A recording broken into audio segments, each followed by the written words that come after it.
à cette crise écologique, évidemment, vous savez tous, la déroute économique du vieux continent. Ah, il y a deux manières de l'analyser. Nous pouvons dire que c'est un comportement irrationnel. N'importe quelle personne sensée voit bien que ce qui se décide est irrationnel, mais ça a une rationalité, puisque chaque jour, ça permet de produire des milliards, des millions de bénéfices, de profits dans les échanges interbancaires et dans l'accumulation capitaliste.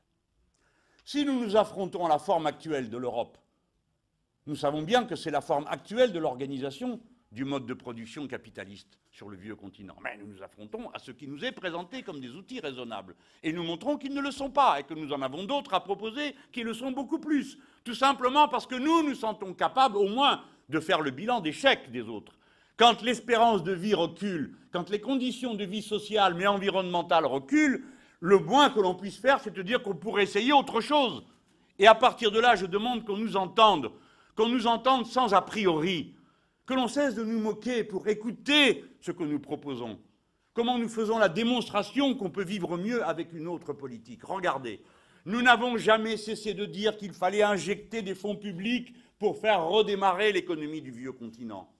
Et que nous la ferons redémarrer dans des conditions écologiquement soutenables si nous nous donnons des objectifs de planification écologique. Que dis-je?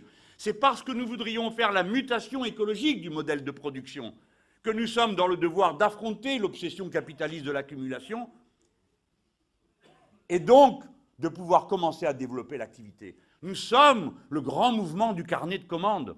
Nous ne proposons pas aux entrepreneurs de réduire les cotisations sociales, de moins bien soigner leurs employés, de moins bien éduquer leurs ingénieurs.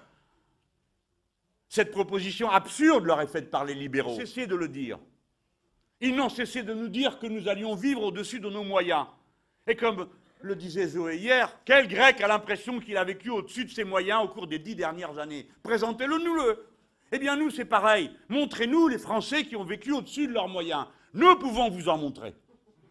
Nous pouvons, nous, vous montrer des Français qui ont vécu non pas au-dessus de leurs moyens, mais au-dessus des nôtres. Parce que c'est de nous qu'ils prennent la richesse.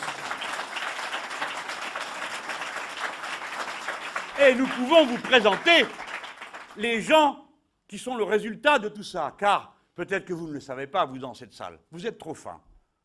Vous êtes trop délicat. Mais j'ai rencontré des gens qui m'ont dit « Mais monsieur Mélenchon, moi je ne suis pas dérangé par le fait qu'il y ait des riches. Ce qui me gêne, c'est qu'il y ait des pauvres. » Et je dis « Comment, vous ne voyez pas le rapport entre les deux? Monsieur Mélenchon, vous n'allez quand même pas nous dire que c'est la finance internationale qui vole les pauvres. Il n'y a rien à prendre. » Et devant cette évidence, ils repartent, contents d'eux, avec ce sentiment d'autosatisfaction qui caractérise les classes repues. Ceux qui mangent à leur faim, ceux qui dorment sous un toit, ceux qui sont chauffés, ceux dont les enfants peuvent aller à l'école. Et nous les félicitons de tout ça. Nous sommes contents pour eux. Mais quoi, les gens? Ici en France, si grand pays, si riche, la terre où l'on a proclamé la devise qu'on peut mettre en partage avec l'humanité entière, qui est liberté, égalité, fraternité. Vous n'avez rien à dire du fait que 560 personnes par an meurent sur leur poste de travail et que vous ne voyez jamais raconter une seule fois comment et pourquoi. Ceux qui ont accumulé au prix de ces morts, toujours plus vite.